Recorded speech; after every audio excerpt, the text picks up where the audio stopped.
շատ տարօրինակ է ստեղ գիտեք, որ հատվածը, որ այս ուժերը համարում են ոչ ժողովրդավարական երկիր Հայաստանը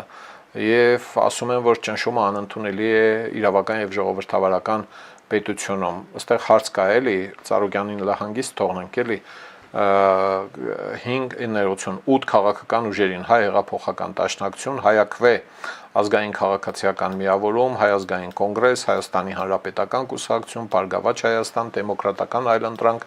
Մայր Հայաստան, Հայաստանի Դեմոկրատական կուսակցություն, այնուամենայնիվ ինչ եք կարծում, Հայաստանը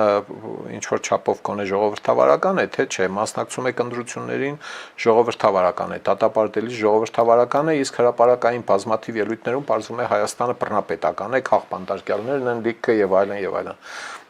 Մի խոսքով մենք տեղի ունեցողը դիտարկում ենք որպես հերթական ապացույցն այն բանի, որ Նիկոլ Փաշինյանի իշխանության օրոք Հայաստանում հաստատված քաղաքական զանգվածային հետապնդումների ժամանակաշրջանն անշեղորեն ընթանում է դեպի բռնապետություն, հասկացանք։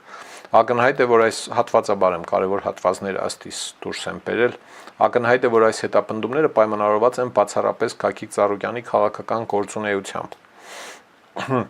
Փաշինյանը չի թաքցնում իր բուն շարժառիթները, նա հետապնդումների մեկնարկի հրամանը իջեցրել է նախընտրական հանրահավաքներից մեկի ժամանակ, սպառնալով ունեզրկել ընտրապայքարին մասնակցելու հայտ ներկայացրած կուսակցության ղեկավարին, եւ այլն եւ այլն։ Հա, ովքեր են հեղինակները կարդացի, ամբողջ տեքստին ծանոթանալու համար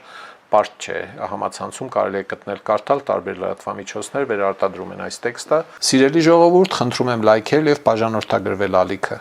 Դրանով դուք կնպաստեք, որ հաղորդումներն ավելի շատ մարդ տեսնի։